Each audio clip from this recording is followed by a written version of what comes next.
Hey guys, this is Ashley and Rest, and you are listening to She Wolf Alchemy. And so today we're talking about when someone being good on paper doesn't translate into reality. Yes. So basically, what we're talking about when you're exploring this is, and this can be a person or this can be like a job, this can be a place. But I feel like we've all had experiences of things, people, places, checking all of our little boxes. I mean, just got all the bells and whistles, and it looks so good.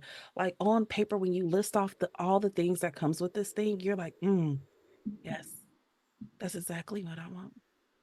But the reality of this thing in or person is not that great. They still have all the stuff, Mm-hmm. but it does not quite correlate to what you thought it was going to be. Now, of course, when I heard this, the first thing that came to mind was dating.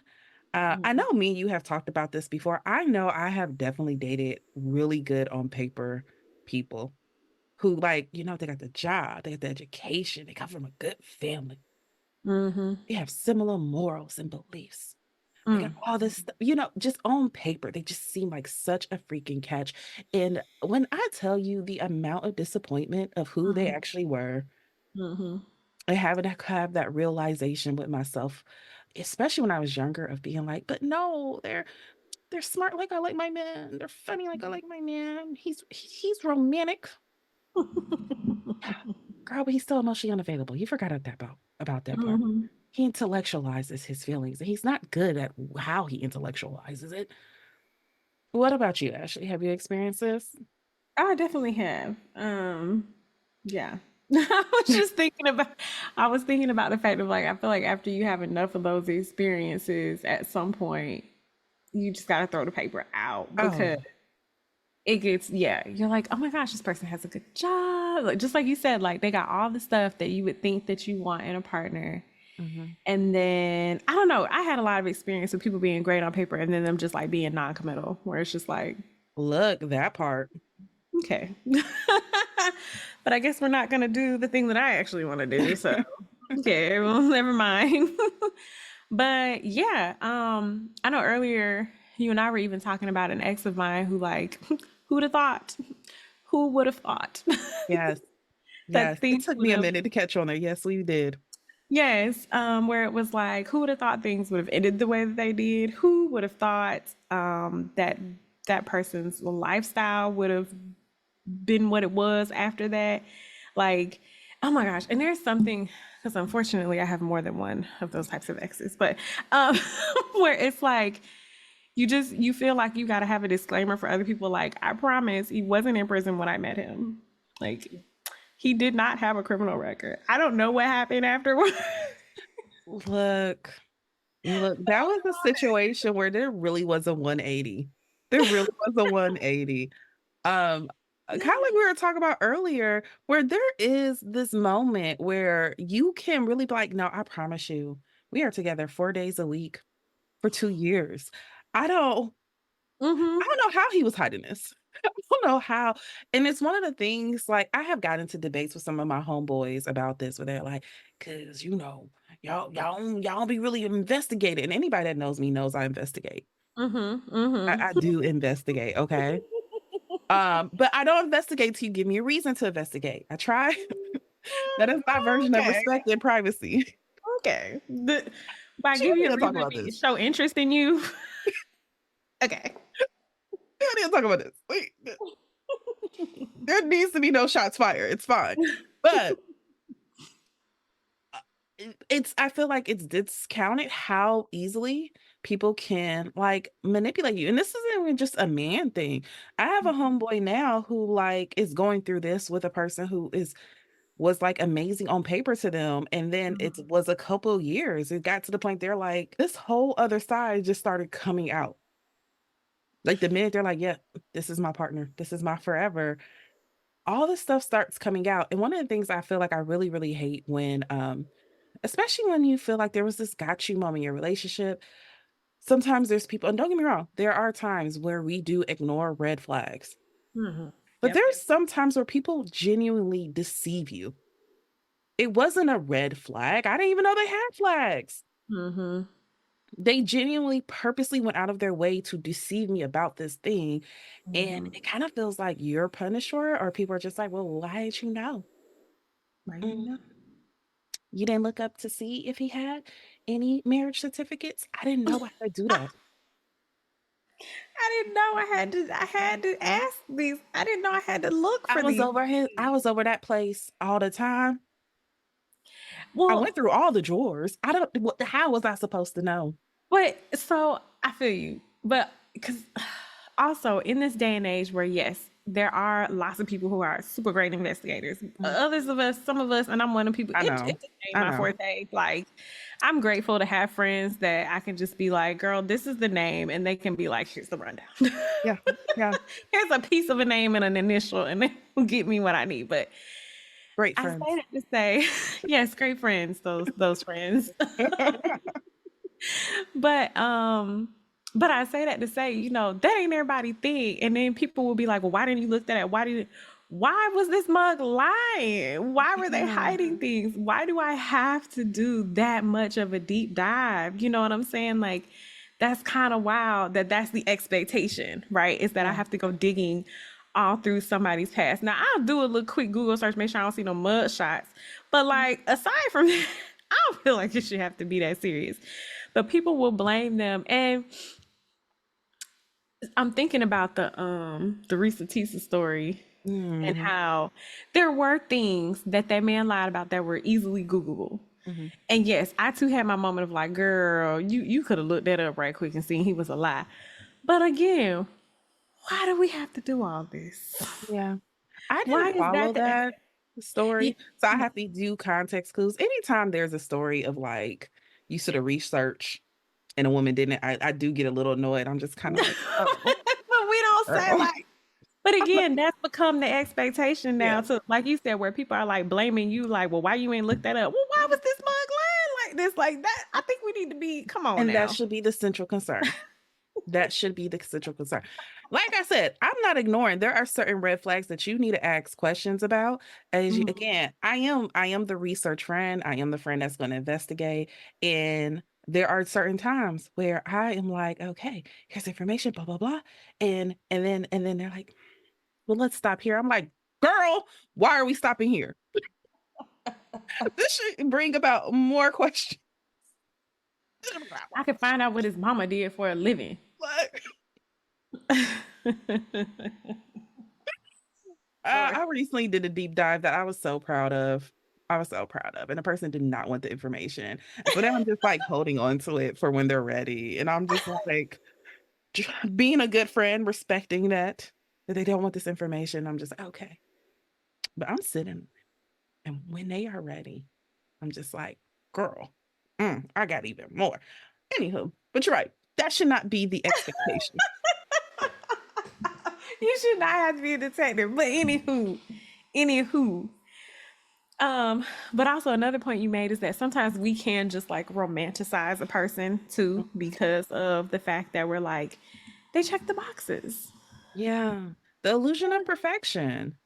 Yeah, we all, are guilty of that, of just like they have these qualities that I want. And like you said, it could be a person, a place, a job. I know jobs get people all the time. They got this pay, they got this stuff. And, you know, gosh, I'm going to go for it. Yeah.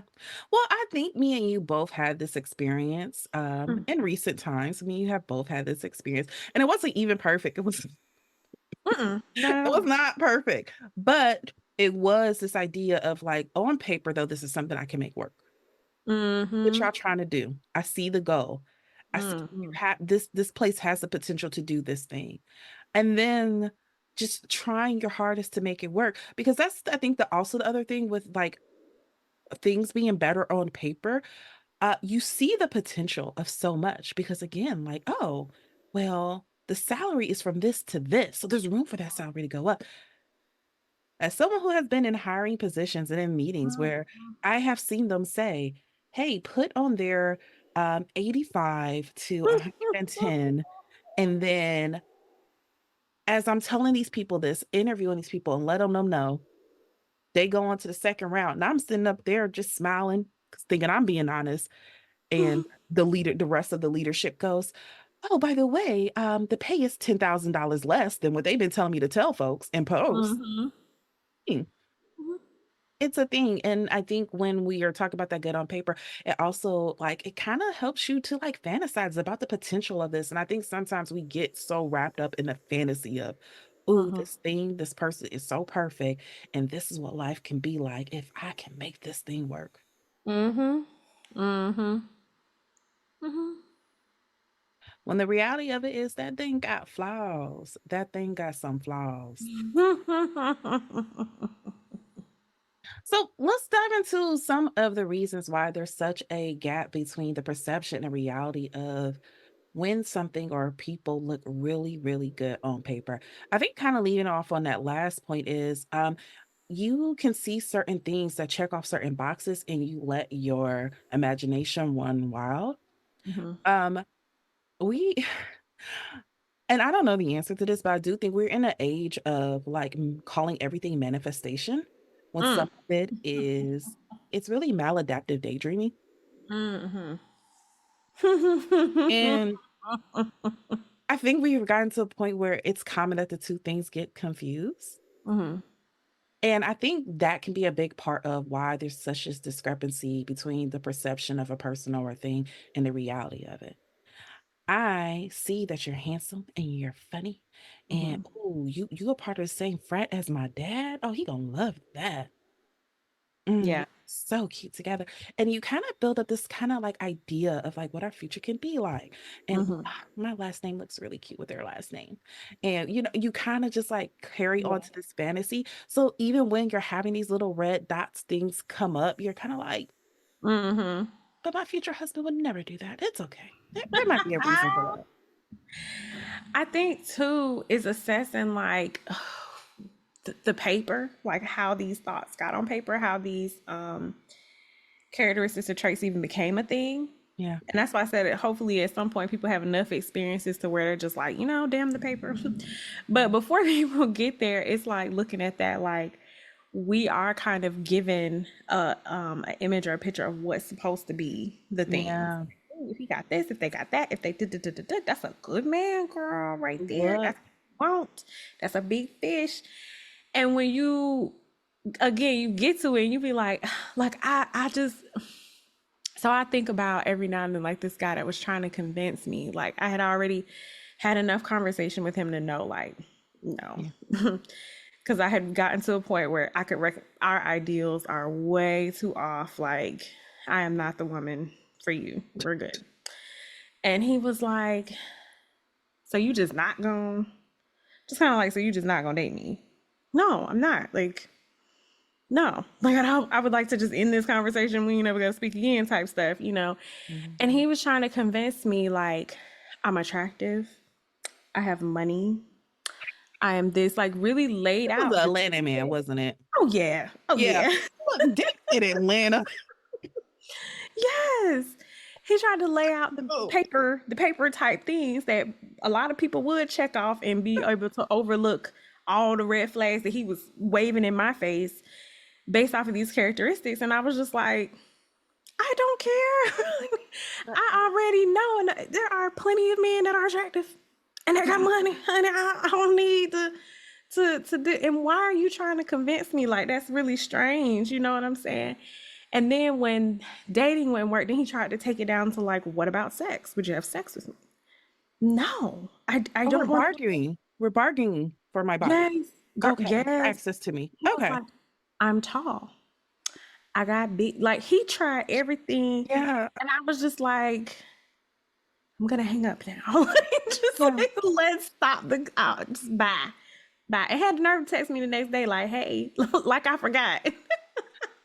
I knew this was an experience in Atlanta because this has happened to me a couple times in Atlanta as well. So I know, like, statistically, there are more women in Atlanta than there are men. Especially if you're Hmm. a woman of color, you want a certain level of education or finances or whatever, it makes your pool smaller. I have heard this several times from men trying to convince me that I should put up with a certain amount of bullshit from them. And here's the thing, when I actively date, I have never had an issue finding men who are Hmm. educated. I have never had an issue finding men who are good in bed. I have never had a fish. So when like I'm having these conversations, I'm like, just like you think, well, miss the bus, next one coming. That's the experience I'm having too, bro. Like I'm having the very same experience. I Mhm. remember kind of like your situation. I went on a date with this finance bro. He Ivy League, little mini mansion, it's like very Mhm. materialistic. I met him on a dating app and we had matched a couple times, but we never like went on a date. And I couldn't remember why. Mhm. Eventually, we got to a point where it was like our fifth time matching and we didn't have a conversation. He hit me up and was like, hey, let me take you out to dinner. When are you free? I was like, okay, Mhm. cool. Went out to dinner and yeah, I had this whole little speech from him as like I'm like talking to him and I'm just like, yeah, this isn't gonna work. You're talking about a lot of stuff that I'm just like, yeah, you're very smart, you're very handsome, you're very, you got all the stuff, but we have nothing in common. Just said some like real, just really off the wall beliefs that he felt it was very important to let sure I knew on the first day, which thank you. Thank you very much. Right. Thank you very much for that. And so as the end of the night is like wrapping up, I'm like, so I'm a girl. Mhm. And, and I kind of, did that thing where it's kind of clear, like I'm not falling back up. And he went through this whole thing, like, do you know that I am a black man? I make six figures. I ain't got no baby mamas. This man actually said to me, and this has happened to me twice. This Mhm. one time was in Oklahoma, so I will give it that. It was a football player. But said to me, like, also, and I'm actually dating black women. I'm Hmm. giving a chance to black women and you. And I was Oh. like, oh, you're not helping your case. Let me be very clear. So I This should is feel not privileged. this is Oh. because I'm one of the few brothers that want to date in our community. And I was like, that's not the experience I'm having. That's not at all the experience that I'm having out here whatsoever. But yeah, same thing. And just like really was beside himself. That I was like, yeah, but like your personality is trash. And that's kind of important. It's kind of It's important very, that we can hold conversations and we can't. yeah. Yeah. So the standard paper Yeah. that's floating around, like, yeah, I think that's a big part of it too, because we get fed these, this is what a good match looks like. This is, Mhm. if you find this, you found gold. Yeah. And like, yeah, eventually you have enough experiences to be like, oh baby, everything that glitters is No. definitely not gold. Like, So let me ask, did you have a particular situation? We can break it down if it's job or things or people where you recognize like I need a new list or I need to throw out that list. Did you have that type of experience? Or do you remember having that moment or just like I don't know, I just at some point I was like, yeah, that's not working for me.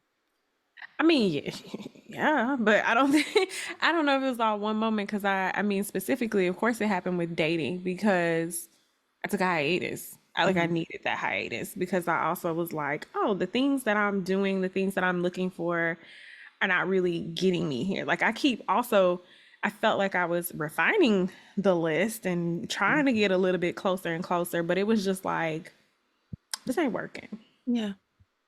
1 plus 1 is giving me fish, and this is not what I was looking for. Like, I just gotta stop and just stop. Like, and that was the best helpful thing, to really just come at the situation different and think more about how I want it to feel and how I Mhm. want it to be treated, and things like that started to matter more. It's not that they didn't matter before, but I don't know that I held it in as high regard as I did other things. Yeah.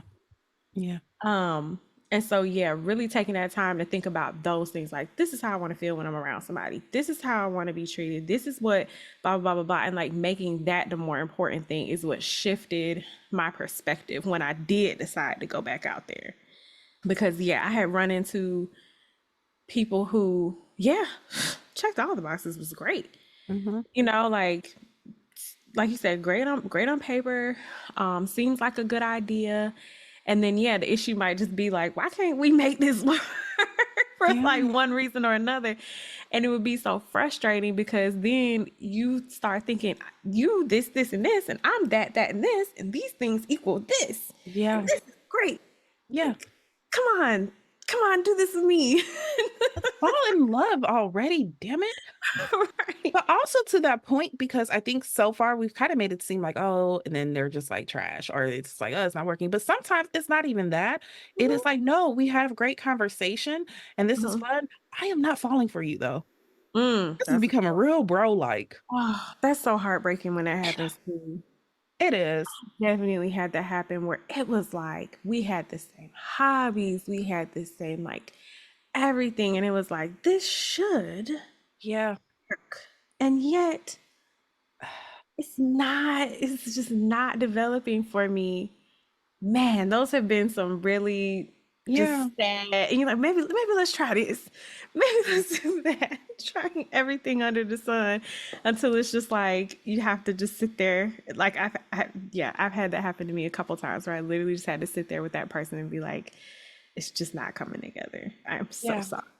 Nah. In my 30s, I just don't do that at all. It's just not a thing. But in my 20s, I definitely had a couple, not a lot, but I did have two are coming to mind, particularly where it was like, you're such a good person.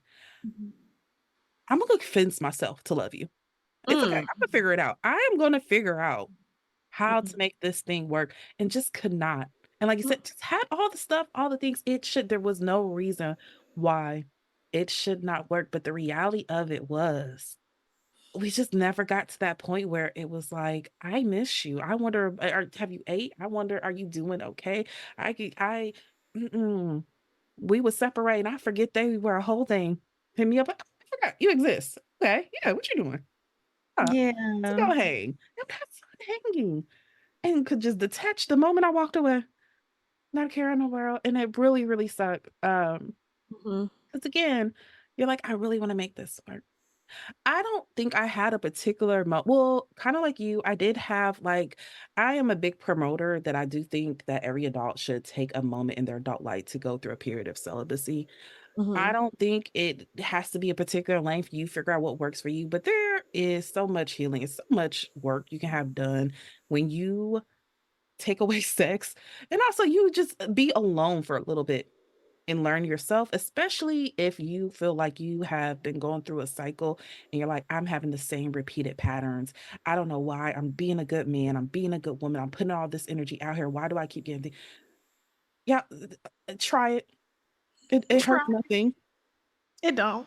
Take a celibacy break. Mhm. Try at least 90 days. If you could just try 90 days, I 90 promise. days, It will 6 change your months, a life. year, whatever. It really will. It really will. And that's something I have done in my own personal life more than once where I'm like, hey, I'm wilding out. I'm really out here acting like my brothers. Let me Mhm, recalibrate mhm. and kind of do some self-reflection, some self-checking in. And being intentional about it, not just like you're not doing it because situations just ain't working out. Like, Yes. no, literally just like it will not be my focus. Do some inner work. Mm-hmm.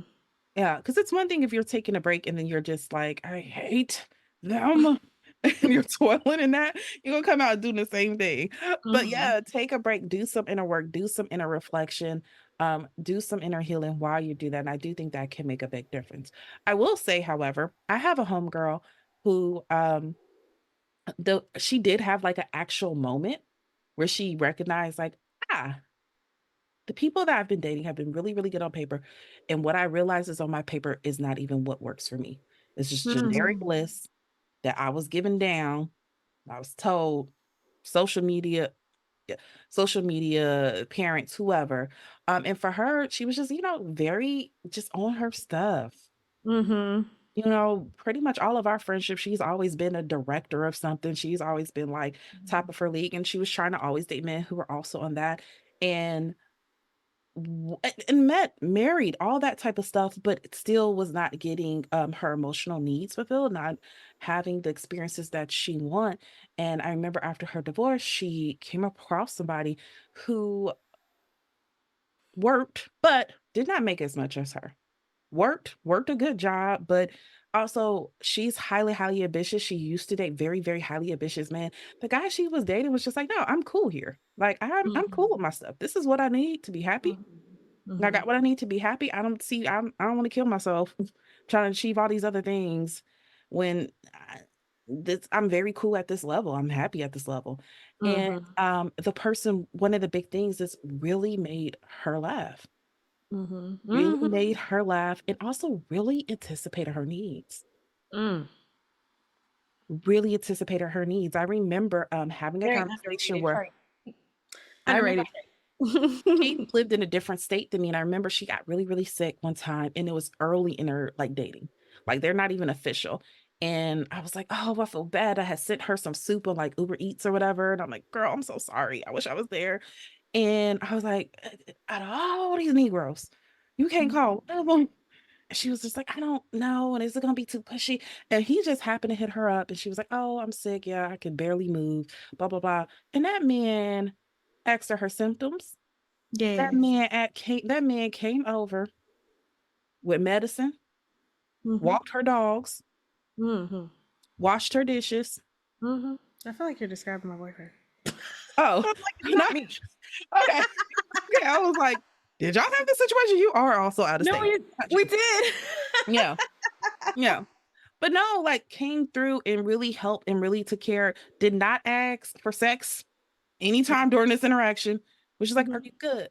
And then really follow up throughout the rest of that week. That man came to walk her dogs, Mhm. drove her to her doctor's appointment, Mhm. 'cause she was talking about, "I have a migraine, it's cool, I'll just get through it." He was like, "Yo, look, make it on my lunch break. You only Mhm. live 15 minutes away from my job. You're Mhm. blah, blah," like, Mhm. and then, like, I remember really struggled with herself to kinda accept, like, "No, this is my person," because was really caught up in that idea of, like, "But what will people think? This is not who people expect me to be with. Mhm. Mhm. This is not what I expected Mhm. to be with." And again, really good person, really good dude, but, like, that was a situation for her where she was like, "But you know what? The people that have this again, this list that are what I thought I wanted, these expectations, I wasn't even happy when I was getting those people." Mhm. And Mhm. had to change some stuff up and be like, "You know what? Okay, my list now consists of a partner who makes me feel like I am important to them, a partner Mhm. who, again, anticipate my needs, a partner who is very emotionally supportive." Mhm. Mhm. So Yep. sometimes those kinda gaps between perception and reality is because we haven't really been honest with ourselves about what we need. Yeah. And like you said, those things to be given to you from your parents with social media and all this stuff. I remember literally writing out a list of just, again, how I wanted to feel. Mhm. Like I wanted to feel as a very opinionated woman, I needed to be respected. That was important to me. Like you said, somebody anticipating my needs, not having to, I mean, so many things. And I can honestly say, like, if I read which I've read it recently, like my partner fits Yeah. those things. Like, Yeah. and coming at it from that angle. And I still have friends where I try to be like, girl, I mean, some of these things you want, I hear you. And it's not even to say that you have to compromise those things. They just don't need to be your focus. Mhm. Because while I got all the lovey-dovey stuff that I really enjoyed, I don't feel like I had to compromise anywhere else. Mhm. Like there's still plenty of perks that I very much enjoy about my partner while getting the care Mhm. that I truly, truly wanted out of a relationship. And that's why I was like, when we discovered that was one of the most beautiful things. Somebody taking care of you when you're sick. Oh my God. Yeah. Like, you wouldn't think anything of it. I don't know.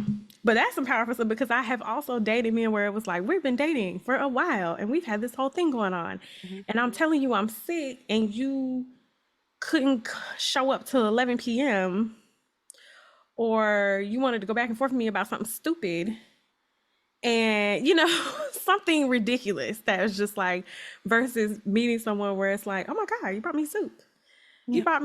My partner brought me soup. He bought groceries. He cleaned my kitchen. Like that's why I was like, all the stuff that you said, like he Mhm. literally came and I was like, and even still, I was a little apprehensive because I have realized I struggled with just being cared for. As much as I would say it was something that I wanted, it was still really hard of like, why you doing all this? Calm down, back Yeah. up. you Yeah. know? Um, but Well, And I hope you don't mind if you want me to cut it out, I'll cut it out. But even Mhm. share this. But I remember you and your partner first started dating, and he was like, "Okay, I want to be with you. So Mhm. whenever you're ready, let me know." And you called me, it was like, it just feels like a setup. I don't know, girl. It's And I was real like, suspicious. "What?" And I was like, "It's not marriage. If it goes bad, you could just leave." You're like, I don't know. Why is Mm, he making it so easy? He just no. here like, I'm ready to love you, and it's a lot of good things. I don't know. I don't know." And I was like, Yeah, I had a big struggle "You're with that. getting what you want." I had a struggle with him just being a nice person. Yeah. Yeah. You really did. Just You in really did. general. Which is like, why wouldn't you want to be with someone who's just a nice person, right? Like, and it's something I've always valued in people, but like interacting with this in real time and like was like, so do you like me or you just nice? And he's like, I like you, and I'm like, mm-hmm. See, I feel like you just being nice. The voice messages I got from you last year were so intense. And I No, think me and you had this realization last year where I was like, I don't think I've ever seen relationship you. And it's just fascinating. It's just a very mm-mm. different side of you. And you're like, well, what do you mean? And I was just like, yeah, we're just having a lot of conversations where I'm like, that's normal. That's what a normal loving partner does. And you're like, I know, but But also what is he up to? it's yeah, definitely. It has taken some time to Yeah. be like, oh, okay, that's interesting. Mhm. Yeah, so like sticking with just being honest with yourself about the difference between what you want and what actually works well for you. I think that's also something that has to be brought up into this. So while we were writing this one, I was thinking about Joe. Joe Mm-hmm. from the show You, right? So Joe on the show You, like in the second season, he marries his wife. I think her name is Love. Mm-hmm. Mm-hmm. And I remember, like, in season 3 when, it doesn't work out, he kills her. I don't know, spoiler alert if you already watched the damn show. And, like, they killed her. And I remember when that happened, so many people being like, "That was his soulmate. Mm-hmm. Why when he got the girl that was just like him, it did not work?" And I remember, like, having this conversation with folks and having this, like, whole breakdown, and it was always I had a friend who, like, brought up a really good point, and her point was, like, it did not work because Joe did not want someone like him. Joe did not see himself as a bad guy. He saw Mm-hmm. himself as a good guy that could do Mm-hmm. bad things to protect these innocent women. So when he Mm-hmm. found a woman and he found out she was not perfect, she was not who he thought she was on paper. Mm-hmm. He's like, Mm-hmm. "Well, now I gotta get rid of you." Mm-hmm. And I bring that up though, just to bring up to say, like, I think a big part of this as well, especially if we're talking about with partners, and I think even this applies with jobs though, is when we are reevaluating your list, also reevaluate self. Why do I want these things? And do these things actually work for who I am? Mm-hmm. Or do they work for who I think I want to be? Yeah. Yeah. Can we talk about, yeah, definitely the job stuff too, because I think that's yeah, we focused on day, but like that is a thing. Like you might think maybe you want something super high powered, maybe something with a lot of responsibility or just something like that. And then realizing that the lifestyle you want really just does not accommodate for that. You don't want to be the person that works late every night. You don't want to be, whatever it is that those things entail. And yes, we'd like to create a perfect world where we all just get to go and work our 20 hours and make our big bank. Mhm. But yeah, or even if it's like, hey, I want a job with lots of flexibility, I don't want blah, blah, blah. But then you realize your attention span ain't set up for that. Mhm. Um, or some people, like I know some people who, now that there are plenty of jobs where you have the opportunity to work from home, where like they've had to be real with themselves and be like, I am not a work from home person. Right. If you have me work from home, I'm gonna watch Netflix all day. It's not me. And I know even for myself, it was not necessarily that it was that, but it was like I feel so isolated that this is Yeah. not an enjoyable experience. Yeah. So yeah, sometimes even when we're like, these are the things I want in a job. I want a job that gives me this type of responsibility, this type of pay, this. And it's like assessing like, is that because that's what you think a good job looks like? Yeah. Like, oh, I know I had a friend who had waitressed for a long, long time. And then Mhm. people kept telling her, oh, when you gonna get a real job? When you gonna get a real job? You gonna get a real job? So she went and got one of these quote real jobs, Mhm. where she went into an office and she did whatever the hell. And one, she was like, I made more money waiting tables Mhm. because when you're good at it, you actually can make decent money off of it. And she enjoyed that more. And she had such a hard time going back and forth with herself between the type of work that she actually enjoyed Mhm. with pay that was livable and she was fine with versus trying to do what people consider to be a good job. Yeah. Well, and I know this is a little bit different, but I'm even thinking about, the last couple of months we've seen a lot of and I'm not picking on them, but we have seen a lot of like hairstylists, nail techs, eyelash technicians. I forgot their names, but we've seen a lot of them come on social media and they'd be like arguing in comments with people fighting for their life because are like, I gotta go back to get a 9 to 5 and blah blah blah. And people in the comments are like, right, so we know you want to make this amount of money. We don't feel like it's our responsibility to fund your lifestyle. A lot of the times when dealing with certain people, or certain people in this field, they want these high prices, but you're not delivering high-end luxury services. Prices are just luxury. And it's like this there needs to be this realization of, okay, so you want to be a girl boss. You want to own your own business. You want to make six figures. You want to, okay, are you willing to put in the work to do that? Are you going to offer luxury in products and services? Which means I'm not sitting between your legs as your children run around as you playing in my hair and you charging me $600. Right. Yeah. Are you willing to take business classes? Because the Beyonce tickets just dropped and all of a sudden your prices went up $100 extra. If someone has helped you, you had known a little bit of business classes, someone would have been like, hey, you better lose all your customers. So let me show you how to do this. Like, are you willing to do the investment or is it just, I want this lifestyle? I think I want that. And so I'm going to throw all my eggs to this bucket to make this thing work. Are we considering what those things take? Yeah, it looks really good on paper to say I'm a girl boss, I own my own company, I own my own business, but do you take feedback? Well, you wanna own a company with multiple employees? Okay, do you listen when your employee are you noti or do you start to change when you realize half your employees are leaving? When you have people on your team who have great experience and all these comes with great knowledge from all these other areas and they're trying to collaborate, do you listen to the information that's being poured in or are you going, this is my business? Y'all want to do your own thing and y'all need to go start yours. Let's have some recognition if what we are saying we want to do actually matches up with getting that. No, that's a really good point. And that goes for, yeah, like you said, because I do think sometimes people pursue things again because of the lifestyle they think it'll give them Yeah. without actually, it's like, do you really want to do the work Yeah. to get that? Or even certain positions that have a certain prestige, that people are like, oh, if I Mhm. have this, then, I'll be respected in this manner, or whatever, whatever. Like, you want to be a doctor? You want to deal with people's body fluids? You want to work crazy hours? You want to have a fuck ton of student loans? I mean, there's some real stuff that comes with this, and it's all fine if that's what you want to do. But we can't just go after things because of, yeah, again, it looking good on paper or it making us look good on paper. Mhm. Because again, that may not realistically fit who you are and the actual lifestyle that you want to live. And you may not want to take on the risk or whatever it is that comes with it. Yeah.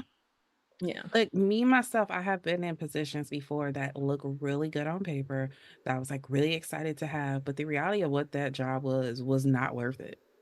It was not worth being able to put that on my LinkedIn.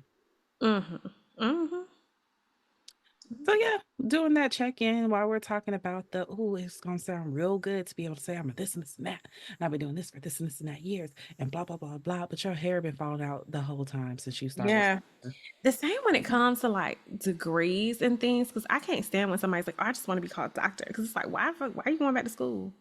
Because I need that paper. I need it to show this or I need it to say that. And it's like, do you know how much work it's about to be for you to get that on top of you working, on top of this, on top, like, for what? I think there needs to be a recognition of like why I'm doing it. I'm also gonna include living in certain cities. Yo, yo, as somebody living in that city, and people keep wanting to move to, and I'm just like, yo, it's No, not. no, This like isn't Atlanta of 2009 where you used to be able to get a really nice apartment for $700. This is no longer yeah. that. When I see like just certain things or, people post stuff online, like, yeah, my apartment is, and it's like some astronomical thing. And it's like, but I live near this area in this city and this thing. And I'm like, for what? Like, you can't actually afford to, you are struggling to be able to say that you live in this corner of this city. Mhm. For what? Why? Move, live anywhere else. It's okay to live on the outskirts and commute if that's what it takes because you work in that city and you make that money. But also, I don't know, like I think about and I don't know what that lady's situation was, but it was a woman posting like me and she had like 5 kids in a 1 bedroom apartment. And I was like, but It's- where do you live though? mhm. That this is, you want to make this work, because it wasn't necessarily given like struggle per Okay. se from the looks of the place. It wasn't Yeah. like, because even if you were struggling in that bad section, they could get you a couple more bedrooms. Mhm. So I don't really, anyway. Yeah. But like, girl, if you don't go move to the country or something, like go, like, and I don't know people's reasons for why they feel the need to live in places, but there are a lot of people really just wanting to put on, just wanting to say, I live in this area because of this, or again, I'm here, I'm in Times Square. Who the hell Yeah. want to live in Times Square? I remember after the pandemic, there was a influx of influencers who went to New York or like LA, all these places that the minute the pandemic hit and we realized like, oh, it's going to be a minute, the people that lived there and made the money were like, I'm moving to Texas. I'm moving to Ohio. Like they were like, oh, we're going to be virtual. They moved. And so, we had these big major cities that had all these apartments that were vacant. And so they were doing like these huge sales. And I remember going seeing a lot of TikTok videos, like maybe 6 months or yeah, or so after the pandemic of all these like influencers or people that are like, oh my gosh, this is our chance to get this nice luxury apartment in this place, having to move out because the prices went back to what it was. And I remember seeing this TikToker who was like, but I love it and I'm gonna try to stay here and da da da. And then like the video I came across, it was old. And so I went to the page because I was like, hold on, I'm curious. How did this work out? You know how it worked out? They still had to move. And so now they was broke when they moved. And now they had to sell all their clothes when they moved. And now they were stressed and depressed when they moved. And it was just like, yeah, but the reality of it was even from the story they were telling, like even the reduced price was kind of really not in your reach. And so when the prices went back up, the reality of it was yes, it was fun. Yes, it was a great city. However, you couldn't afford to be there. It's not going to be fun if you can no longer afford to go out. It's not going to be fun when you can barely stay in there and the lights ain't even on. And like you said, I get it. We all have our moments and reasons why we love certain things and do certain things. I know for a fact, I can't think of exact things now, but there are certain things that I know that I'm just like, I want to make this thing work. And it makes no sense to nobody else but me. So I get it. We all have those moments. But even myself, I've had moments where I had to reel that in with myself and be like, again, going back to jobs, I know that has been a thing that has happened in my life where I've had to reconsider, like, yeah, at one point, it really felt like this was what I wanted. I was going to just work my way up here. I was going to really put in my time and my effort.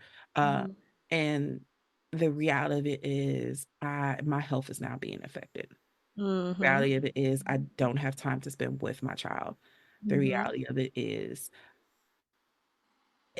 it's not worth it. All the boxes that it checked off, that is not worth the trade-off that I get. So I do think leave it on, I mean, starting on that point, it goes back to, yep, let's manage some of our expectations with some of these things. And so, yes, that point, part of managing expectations, kind of like we already touched on a little bit, is just like being realistic with yourself. What are your actual needs? And there's nothing wrong with dreaming big. Mm-mm. Like, I don't have anything wrong with, like, it's not saying like, well, just stay on your level. No, Mm-mm. like you can like aspire to other things, but you have to be realistic about what it takes to get there or what it takes to have those things. Even when if we go back to talk about relationships and partnerships, what kind of person do you need to Mm-hmm. be in that type of relationship? Because that may be what you need to be managing. Mm-hmm. I mean, there's lots of things like what I'm just highlighting that because that's the whole thing. Because changing things like that, and it's not saying everybody got to do an overhaul of their personality, but there are certain things in our life that we have to change to draw these things to us. Everybody wants to talk about manifesting, but you can't manifest something that's completely out of your frequency. I don't care what the secret tells you. You can't pull stuff to you that's not in your realm if you are not aligned with those things or you're not in a position to even receive those things. So whether it's a job or a person or whatever or a certain lifestyle, managing your expectations is like, let's be real, Are you willing to do A, B, C, D? Because that's what it's going to take to maintain this once you have it. Yeah. I Like we mean, talked about with the cities. Like, you want to live in New York City? This is what it takes. yeah. I have no comments on manifesting. Weird shit has just been happening to me. I don't know the rules. None of the rules are working. Just weird things are happening. So, but I believe you. I do believe there's rules. I don't know what's happening with me right now. But no, I agree. Do we have what it takes? And even with, again, going back, not even so much do we have what it takes, because again, this isn't an episode on settling. It's the episode on that. Mm-mm, It's an episode on like how much of the things that we think that we want, how much of the things that we're just like, oh, this is my dream, this is my blah, is the reality of that thing actually good, or are we just looking at things with rose-colored lenses? mm-hmm, mm-hmm. Because there's a lot of things that we do look at rose-colored lens. And, if we can just take some time to self-reflect, decide what is actually important and genuine and meaningful for us, and then reevaluate those lists and go from there. And this isn't an age thing either, because I think sometimes when we're talking about these type of things, you're like, yes, you better tell them 20-year-olds. No, 30s, Oh 40s, yeah, 50s. A lot yeah. of us, I feel like, especially me, I thought my 20s was for learning.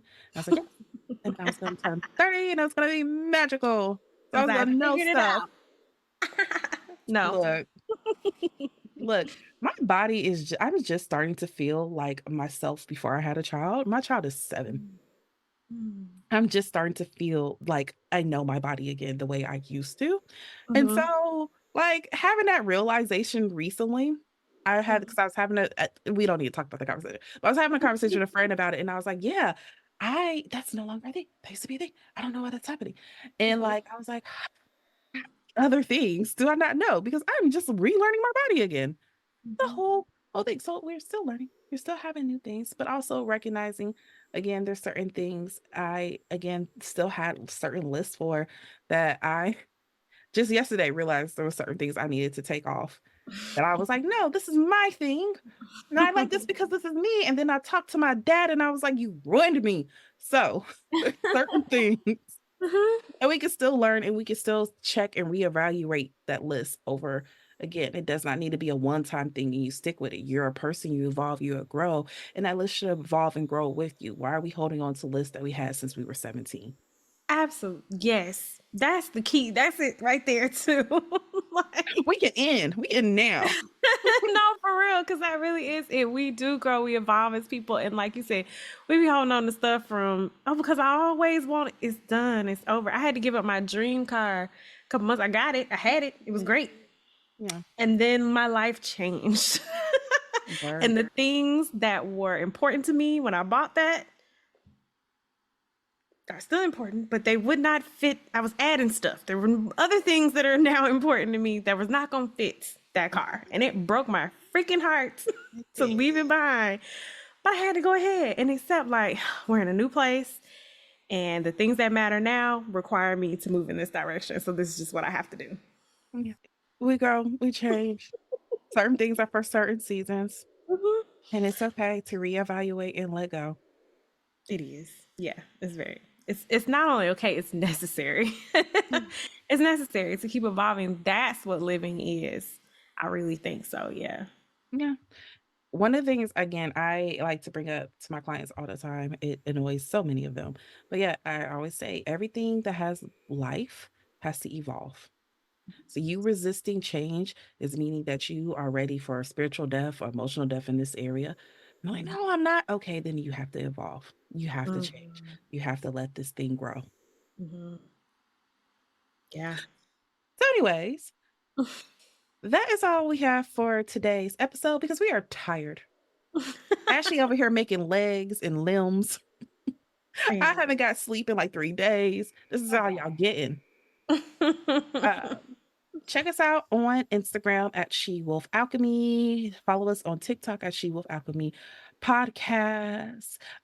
If you have not been following us, then you may not know this, but we are switching to bi-weekly episodes. We will be doing that for 2024. So like, share, leave a review wherever you're listening to this, and we'll have a new episode for you guys in 2 weeks. Bye. Bye.